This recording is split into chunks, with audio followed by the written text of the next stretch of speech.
Hey everyone, स्वागत है एक बार फिर से आपका आपके अपने यूट्यूब चैनल छाया लर्निंग सेंटर पर। आज की क्लास में ह्यूमन आई को कंटिन्यू करते हुए डिस्कस करेंगे हम reflection through prism, dispersion, atmospheric reflection and then scattering of light.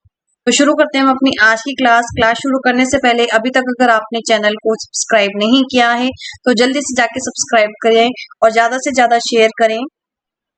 Okay, then today we start with the reflection through prism.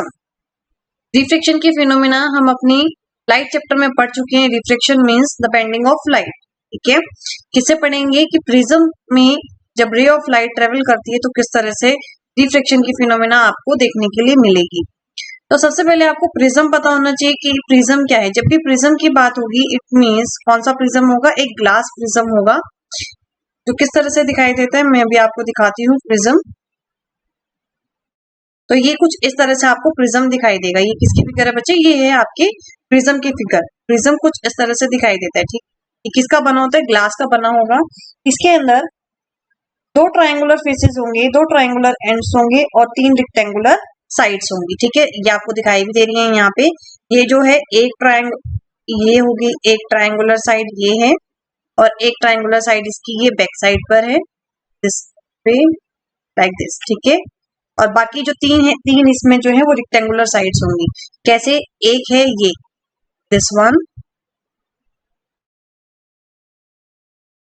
एक इसकी बैक साइड पे अपोजिट बिल्कुल इसे ऐसे ये टू, और एक ये नीचे की तरफ ऐसे। तो एक प्रिज्म के अंदर तीन रेक्टेंगुलर साइड्स हैं और दो ट्रायंगुलर एंड्स हैं। ठीक है, तो ये हो गया इसका ट्रायंगुलर एंड्स। इस साइड पर ये एंड्स पे कौन सी साइड है? ट्रायंगुलर। और ये कौन से फेसेस हैं इसके? यहाँ पे क्या है? Rectangular sides. तो कितनी रेक्टेंगुलर साइड्स हो गई? तीन रेक्टेंगुलर साइड्स हो गई हैं और दो क्या है इसके अंदर? ट्रायंगुलर है। तो प्रिज्म जो है कुछ इस तरह से आपको दिखाई देता है। तो प्रिज्म की बात की जाए, एक्चुअली प्रिज्म है क्या? प्रिज्म की डेफिनेशन, तो प्रिज्म यही है, it has two triangular bases. मैंने भी आपको दिखाया दो ट्रायंगुलर बेसिस किस तरह से हैं, दो ट्रायंगुलर साइड्स हैं और तीन रेक्टेंगुलर लेटरल सरफेसेस हैं। Two triangular bases and three rectangular lateral surfaces.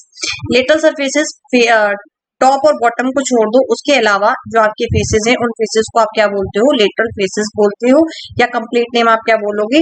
Rectangular lateral surfaces. अगर कहीं पे भी लेटरल सरफेस लिखा है तो उसका मतलब क्या है? किसकी बात हो रही है वहां पे? टॉप और बॉटम को छोड़ दो, बाकी जो तीन साइड्स है यानी वो रेक्टेंगल से बनी है तो रेक्टेंगल की बात हो रही है। अब यहाँ पे दो सरफेसेस के बीच में जो एंगल होगा उस एंगल को क्या बोलेंगे? Angle of prism. दो सरफेसेस, कौन से सरफेसेस? लेटरल सरफेसेस के बीच में, एडजॉइनिंग लेटरल सरफेसेस के बीच में जो एंगल है उस एंगल को आप क्या बोलते हो? एंगल ऑफ प्रिज्म भी बोलते हैं। तो पूछ लेते हैं कि what do you mean by angle of prism. तो angle of prism is angle between two surfaces is called the angle of prism. Okay, अब यहाँ पे मैं आपको ये डायग्राम से और अच्छे से क्लियर कर देती हूँ। ये है इसका एंगल ऑफ प्रिज्म। यहाँ पे आपको रिफ्लेक्शन की फिनोमेना दिखाई गई है। रिफ्लेक्शन क्या होती है? रिफ्लेक्शन में रे ऑफ लाइट क्या हो जाती है? बेंड हो जाती है। कब होती है? When it goes from one medium to another medium. कैसे बेंड होगी? अगर रेयर टू डेंसर जाएगी तो टुवर्ड्स द नॉर्मल, और डेंसर टू रेयर जाएगी तो away from the normal.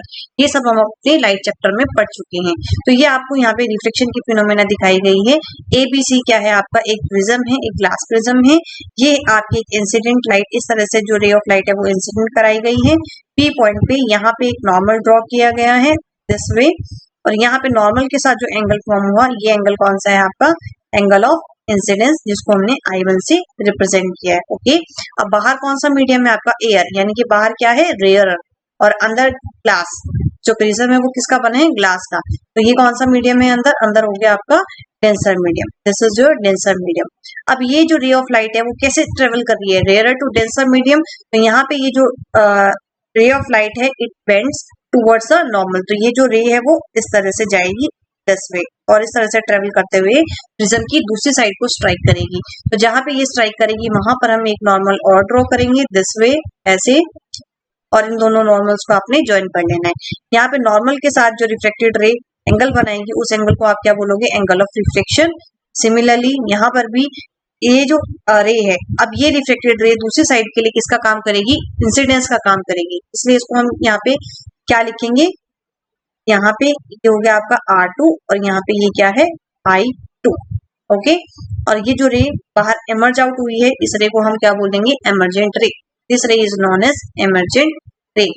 R2 यहाँ पे एंगल ऑफ इंसिडेंस का काम करेगा, और ये जो I2 है ये क्या है आपका, एंगल ऑफ रिफ्लेक्शन का काम करेगा। Okay, now delta, del represent the angle of deviation. Angle of deviation, अब यहाँ पे डेविएट होना यानी कि कितना उसका जो पाथ है वो स्ट्रेट पाथ ट्रेवल ना करते हुए अपने पास से कितना जो रे ऑफ लाइट है वो बहक गई है, उस रे को हम क्या बोलेंगे, डेविएशन। डेविएट होना, अपने पास से हट जाना, ठीक है, उसको हम बोलते हैं डेविएशन। तो यहाँ जो पाथ में डेविएशन है, कितना एंगल डेविएट होगा, तो ये थी हमारी emergent ray, this is the emergent रे। इस रे को जाना तो सीधा था, लेकिन ये इस तरह से गई है। यहाँ पे हमने इसको इमेजिनरी लाइन पीछे की तरफ ड्रॉ की, और यहाँ पे एक इंसिडेंट रे, जहाँ पे इंसिडेंट रे और इमरजेंट रे मीट करती है, वहां पे कौन सा एंगल फॉर्म होता है, आपका एंगल ऑफ डेविएशन, जिसको आप किससे रिप्रेजेंट करते हो, डेल से रिप्रेजेंट करेंगे। इस तरह से आप इसको लिख सकते हो, angle of deviation del. Okay, तो डायग्राम में आपको किसी तरह का कोई डाउट नहीं होना चाहिए। ये कौन सा डायग्राम है आपका, रिफ्लेक्शन थ्रू द प्रिज्म। आपको डायग्राम कंप्लीट करने के लिए भी बोल सकते हैं, रेज भी पूछ सकते हैं। तो 3 रेज हैं, यही आपने सिमिलर टॉपिक आपने रिफ्लेक्शन थ्रू ग्लास स्लैब भी किया था, जब हमने रेक्टेंगुलर ग्लास स्लैब से रिफ्लेक्शन देखी थी। दोनों में डिफरेंस क्या है, रेक्टेंगुलर के केस में जो 2 साइड्स है वो पैरेलल थी, लेकिन यहाँ पर 2 साइड्स आपकी पैरेलल नहीं है, ठीक है। तो यहाँ पे एंगल ऑफ डेविएशन मैं आपको डिफाइन कर चुकी हूँ। एंगल ऑफ डेविएशन क्या होता है, angle of deviation is angle between the incident ray and the emergent ray is known as angle of deviation. इसको हम क्या बोलते हैं, angle of deviation. Angle between the incident ray and the emergent ray, कौन सी 2 race के बीच में होगा, incident ray के बीच में और इमरजेंट रे के बीच में। इस एंगल को आप क्या बोलोगे, एंगल ऑफ डेविएशन। इसके बाद आगे कंटिन्यू करते हैं हम अपना नेक्स्ट टॉपिक। ओके, यहाँ पे हम बात कर रहे हैं 2 ट्राइंगल। यहाँ पे जो ये ट्राइंगल है वो कौन सा, इक्विलेटरल ट्राइंगल। तो एंगल ऑफ प्रिज्म की जो वैल्यू है वो कितनी रहेगी, 60 degree. Angle of prism A कितना आएगा इसमें, इक्विलेटरल ट्राइंगल के केस में A is equal to 60 degree. Okay, now dispersion of white light via glass prism. जब कोई भी एक व्हाइट लाइट ग्लास प्रिज्म से क्या होगी, रिफ्लेक्ट होगी, तो क्या हो जाएगी, स्प्लिट हो जाएगी, किसमें, 7 कलर्स में। और इसी फिनोमेना को क्या बोलते हैं, डिस्पर्शन। चलिए पढ़ते हैं कि डिस्पर्शन है क्या। तो डिस्पर्शन इस तरह से आपको दिखाई गई है, ये एक प्रिज्म है, ये व्हाइट लाइट यहाँ पे इंसिडेंट कराई, ये व्हाइट लाइट जैसे यहाँ पे इंसिडेंट हुई है, तो यहाँ पे इस तरह से, ठीक है, ये रे ऑफ लाइट, जब ये रे ऑफ लाइट बाहर इमर्ज होगी तो यहाँ ये 7 कलर्स में डिस्पर्स हो जाएगी, स्प्लिट हो जाएगी, और इसी फिनोमेना को क्या बोलते हैं, हम डिस्पर्जन बोलते हैं। तो डिस्पर्जन क्या है, the splitting of white light into 7 components is called the dispersion. अब यहाँ पे ये जो 7 कलर्स आपको दिखाई दे रहे हैं, ये जो 7 कलर्स हैं, ये क्या है, आपके रेनबो के 7 कलर्स हैं।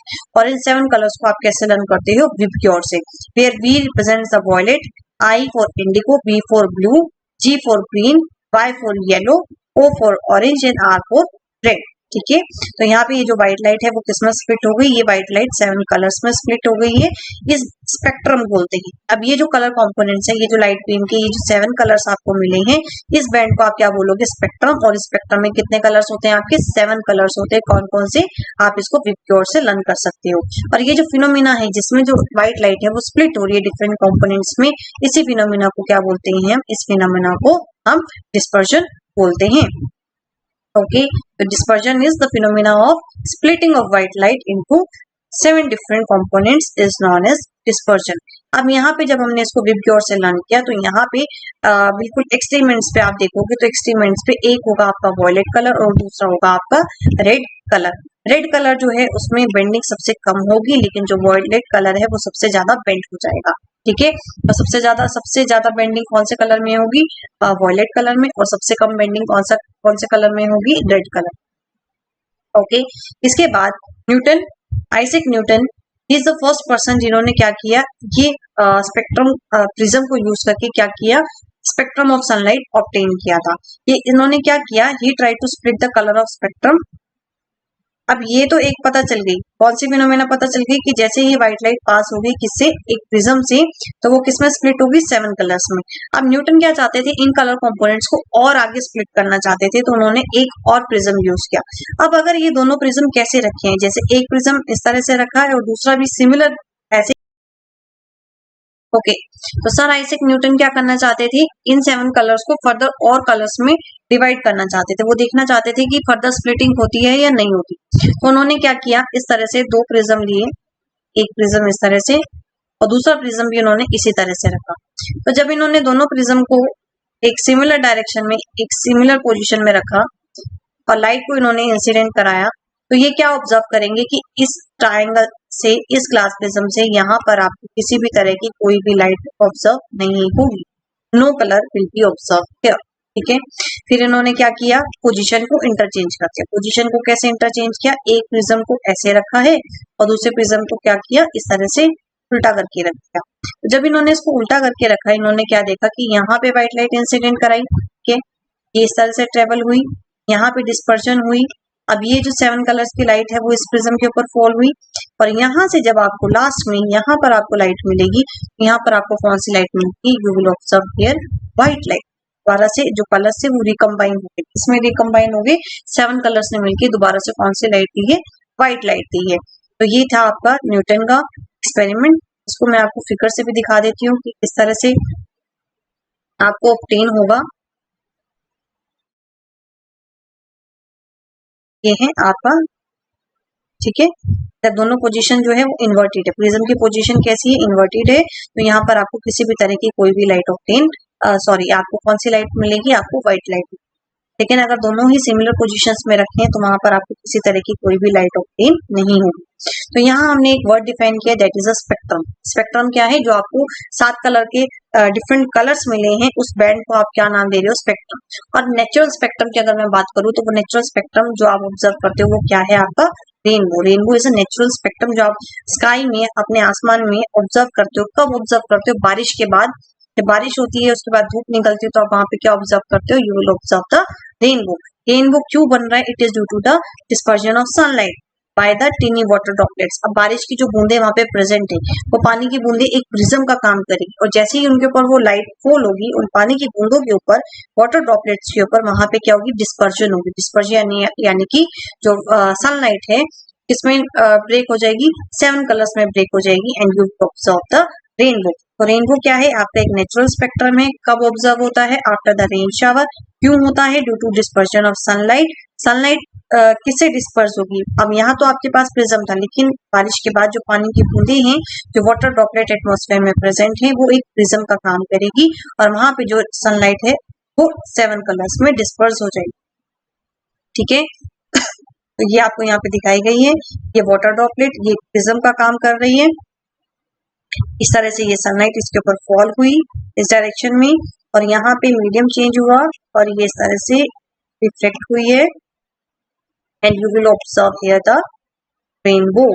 और एक्सट्रीमेंट्स पे कौन से कलर हैं, वॉयलेट एंड रेड। अब यहाँ पे ये जो रेनबो है, ये रेनबो भी आपका 2 तरह का रेनबो होता है। एक होता है आपका प्राइमरी रेनबो और दूसरा होता है सेकेंडरी रेनबो।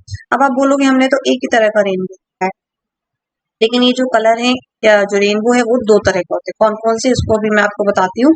अब यहाँ पे ये जो वाटर ड्रॉपलेट है वो क्या कर रही है, वाटर ड्रॉपलेट डिस्पर्स कर रही है, किसको, रिफ्लेक्ट कर रही है और डिस्पर्स कर रही है इंसिडेंट सनलाइट को। देन उसके बाद इंटरनल रिफ्लेक्शन होगी और देन फाइनली रिफ्लेक्टेड अगेन। तो ये थी आपकी वाटर ड्रॉपलेट।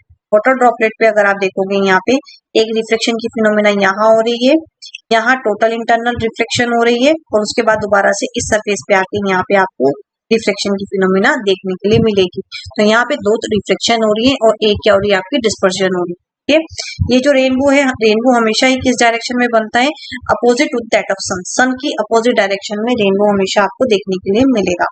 अब यहाँ पे डिस्पर्जन और इंटरनल रिफ्लेक्शन की वजह से डिफरेंट कलर्स जो हैं वो हम ऑब्जर्व कर सकते हैं। सबसे टॉप पे कौन सा कलर दिखाई देता है आपको, रेनबो पे रेड कलर दिखाई देगा और बॉटम पे कौन सा कलर दिखाई देता है आपको, वॉयलेट कलर दिखाई देगा। ओके, अब मैं इसके टाइप्स की बात करने लगी हूँ। जो रेनबो के टाइप्स है वो 2 तरह के टाइप्स हैं।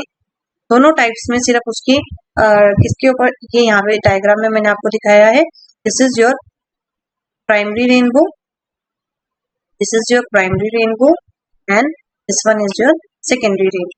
दोनों में क्या डिफरेंस है, अगर एक ड्रॉपलेट उसको 2 बार वहां पे क्या करेगी, रे को रिफ्लेक्ट कर देगी तो क्या बन जाएगा वहां पे, सेकेंडरी रेनबो। अगर एक बार कर रही है तो आपको प्राइमरी रेनबो तो देखने के लिए मिलेगा ही मिलेगा। ओके, तो प्राइमरी रेनबो देख लेते हैं कि प्राइमरी रेनबो में आखिर है क्या। Primary rainbow is seen as a result of, क्या हो रहा है, एक वाटर ड्रॉपलेट के अंदर दो रिफ्लेक्शन हो रही है और एक इंटरनल रिफ्लेक्शन हो रही है। यही किया था अभी हमने, एक वाटर ड्रॉपलेट में दो रिफ्लेक्शन और एक इंटरनल रिफ्लेक्शन। क्या हो रहा है, प्राइमरी में दो रिफ्लेक्शन है और एक इंटरनल रिफ्लेक्शन। सेकेंडरी रेनबो में दो रिफ्लेक्शन होंगी और दो ही क्या होंगी, टोटल इंटरनल रिफ्लेक्शन होंगी। प्राइमरी में एक बार इंटरनल रिफ्लेक्शन हो रही है, सेकेंडरी में दो बार इंटरनल रिफ्लेक्शन हो रही है। तो डिफरेंस जो है वो सिर्फ डिपेंड करता है नंबर ऑफ रिफ्लेक्शंस के ऊपर। प्राइमरी में एक बार होगी, सेकेंडरी में दो बार होगी। जो सेकेंडरी रेनबो है वो क्या है, इसका रिवर्स है। प्राइमरी में सबसे टॉप पे आपको दिखता है, सबसे टॉप पे आपको कौन सा कलर दिखेगा, रेड कलर दिखेगा, और सबसे बॉटम पे कौन सा कलर दिखता है आपको, वॉयलेट। लेकिन यहाँ पे ये जो विबग्योर का पैटर्न है सेकेंडरी रेनबो में वो रिवर्स हो जाएगा। सबसे टॉप पर आपको कौन सा कलर दिखाई देगा, आपको वॉयलेट दिखाई देगा, और सबसे बॉटम पर कौन सा कलर दिखाई देगा, आपको रेड कलर ऑब्जर्व करने के लिए मिलेगा। ओके, ये था आपका primary rainbow and secondary rainbow. अब ये जो सेकेंडरी रेनबो है डिम होता है as compare to primary rainbow. Primary rainbow ज्यादा डार्क होता है, सेकेंडरी रेनबो प्राइमरी रेनबो के कंपैरिजन में डिम होता है। इसके बाद आती है आपकी एटमॉस्फेरिक रिफ्लेक्शन। एटमॉस्फेरिक रिफ्लेक्शन यानी कि रिफ्लेक्शन की ऐसी फिनोमिना जो आप अपने एटमॉस्फेयर में ऑब्जर्व कर सकते, जैसे कि ट्विंकलिंग ऑफ स्टार्स। जो स्टार्स हैं, स्टार्स का टिमटिमाना, उसको आप क्या बोलते हो, ट्विंकलिंग ऑफ स्टार्स। ठीक है, आपको चमकते हुए फेंट, कभी उसकी लाइट आपको ज्यादा दिखेगी, कभी उसकी लाइट कम दिखती है। तो ये जो ट्विंकलिंग ऑफ स्टार है ये किस वजह से होता है, it is due to reflection of atmospheric reflection. इस वजह से होगा ड्यू टू एटमॉस्फेरिक रिफ्लेक्शन। अगर एग्जाम में आपके पास क्वेश्चन आता है why do star twinkling, why do stars twinkle but planets not, तो सबसे पहले लाइन आपको यही लिख कर आनी है, it is due to atmospheric reflection. कौन सी फिनोमेना की वजह से होता है, ड्यू टू एटमॉस्फेरिक रिफ्लेक्शन। कैसे होता है ये जान लेते हैं हम। ओके, तो यहाँ पे ये जो स्टार्स हैं वो किसके तरह से एक्ट करेंगे, एक सोर्स ऑफ लाइट की तरह एक्ट करते हैं। कौन सा सोर्स ऑफ लाइट है, पॉइंट सोर्स ऑफ लाइट है। अब यहाँ पे ये जो स्टार्स है, ठीक है, इसकी जो रेज है, जो पोजीशन है, वो भी आपको अलग अलग दिखाई होती कहीं पे है स्टार, लेकिन आपको ऑब्जर्व कहीं और होते हैं। तो यहाँ पे जो बीम ऑफ लाइट यहाँ से आएगी, ठीक है, ये इसका जो पाथ है वो डेविएट होगा, और जो अपरेंट पोजीशन है इट चेंज। क्यों, क्योंकि जो फिजिकल कंडीशन है अर्थ की वो भी चेंज हो रही है, वो भी फिक्स नहीं है। तो यहाँ से जो लाइट, अमाउंट ऑफ लाइट, जितनी क्वांटिटी आपकी लाइट में एंटर करेगी वो भी क्या करेगी, फ्लक्चुएट करती है। फ्लक्चुएट यानी sometimes bright and sometimes dark, और इसी फिनोमेना को हम क्या बोलते हैं, ट्विंकलिंग स्टार। तो सबसे बेसिक क्या है, आपको ये लर्न करना है कि ट्विंकलिंग स्टार किस वजह से, ड्यू टू एटमॉस्फेरिक रिफ्लेक्शन। कैसे होता है, यहाँ पे जो स्टार है वो एक पॉइंट सोर्स ऑफ लाइट की तरह एक्ट करते हैं। जब वहां से जो लाइट आ रही है उसका जो पाथ है वो डेविएट हो जाएगा। क्यों डेविएट होगा, क्योंकि वहां पे जो अर्थ की फिजिकल कंडीशंस है, टेम्परेचर चेंज हो रहा है, ठीक है, लेयर्स चेंज हो रही है, तो इन सब वजह से जो उसका पाथ है वो क्या हो जाएगा, डेविएट हो जाएगा। डेविएट होने की वजह से जो हमारे आईज में लाइट एंटर करेगी, जो अमाउंट ऑफ लाइट एंटर करेगी वो फ्लक्चुएट होगी। Sometime it's bright and sometime it's फेंट, और इसी इफेक्ट को आप क्या बोलते हो, ट्विंकलिंग ऑफ स्टार। ओके, यहाँ पे ये स्टार एक्चुअल ये दिखाया है, ये रे इस तरह से आनी चाहिए थी, लेकिन यहाँ पे क्या हुआ, फिजिकल कंडीशन चेंज हो रही है, रिफ्लेक्टिव इंडेक्स क्या हो रहा है, इंक्रीज हो रहा है, और अपरेंट पोजीशन ये आपको कुछ इस तरह से आपकी आई में एंटर करेगी। ठीक है, तो ये था आपका क्या, ट्विंकलिंग ऑफ स्टार। इसके बाद हम बात करते हैं नेक्स्ट फिनोमेना की, that is blue colour of sky. तो स्काई का कलर है वो आपको ब्लू क्यों ऑब्जर्व होता है, देख लेते हैं। Blue colour of sky, the blue colour of sky ये किस वजह से, a twinkling of star is due to atmospheric reflection. Now blue colour किस वजह से होता है, due to the scattering of light. Scattering का मतलब है लाइट का फैलना, स्कैटर होना। इसको हम क्या बोलते हैं, इसको हम रिले स्कैटरिंग भी बोलते हैं। और जिसकी वेवलेंथ सबसे कम होती है, जो कम डिस्टेंस ट्रेवल करते हैं, उसके लिए काफी ज्यादा क्या होती है, इफेक्टिव होती है। नाउ अब ये जो ब्लू कलर है, ब्लू कलर जो है वो सभी डायरेक्शन में स्कैटर होता है। क्यों, क्योंकि आपके अर्थ एटमॉस्फेयर में छोटे छोटे मॉलिक्यूल प्रेजेंट हैं, और वहां पे जैसी रे ऑफ लाइट क्या होगी, फॉल होगी, और वहां पे डिस्पर्जन होगी। डिस्पर्जन होने की वजह से जो सबसे कम जो डिस्टेंस ट्रेवल करेगा वो कौन सा कलर होता है, ब्लू कलर। इसलिए जो ब्लू कलर है वो जो है वो स्कैटर हो जाएगा, एंड दैट्स व्हाई जो आपको स्काई है वो कैसा दिखाई देता है, ब्लू दिखाई देता है। Now blue colour is scatter more than other due to its short wavelength. Short wavelength का मतलब क्या ही, कम डिस्टेंस ट्रेवल करेगा। रेड कलर ज्यादा डिस्टेंस ट्रेवल करता है, इसलिए उसको कहाँ यूज किया जाता है, डेंजर सिग्नल्स, क्योंकि आपको दूर से ही पता चल जाए कि इसलिए रेड कलर को किस लिए यूज किया जाता है, डेंजर सिग्नल्स की तरह यूज किया जाता है क्या, ताकि आपको दूर से पता चल जाए कि हाँ देयर इज सम डेंजर और आप अलर्ट हो जाओ, ठीक है। Okay, so this is the scattering of light. Scattering of light blue colour किस वजह से होता है, ड्यू टू स्कैटरिंग। यहाँ पे जो मैंने रेल स्कैटरिंग बोला है, Rayleigh scattering is inversely proportional to lambda की power 4, where lambda is a wavelength, ठीक है, इनवर्सली प्रोपोर्शनल होता है, इसलिए शॉर्ट वेवलेंथ के लिए ज्यादा इफेक्टिव होगा as compare to the longer wavelength. Okay, तो यहाँ पे आपको डायग्राम में भी दिखाया गया है, ये है आपका ऑब्जर्वर ऑन अर्थ। यहाँ अर्थ से आप ऑब्जर्व कर रहे हो कि अर्थ एटमॉस्फेयर की लेयर्स आ जाएंगी। ये क्या है, सन नियर द हॉरिजन और सन जो है ओवर द हेड। तो यहाँ पे जो मॉर्निंग में जो स्काई है वो बिल्कुल आपको कैसा दिखाई देगा, ब्लू दिखाई देगा, क्योंकि जो सन है वो कहाँ है, नियर द हॉरिजन है। ओके, उसके बाद जैसे ही ओवर द हेड आएगा, यहाँ पे ब्लूइश कलर थोड़ा कम हो जाएगा और कैसा हो जाएगा, थोड़ा येलोइश। इसके बाद जैसे ही शाम होती है तो जो कैसा हो जाएगा, ग्रे। आपको ब्लू कलर ऑब्जर्व करने के लिए नहीं मिलेगा। ओके, तो ये था आपका blue colour of the sky.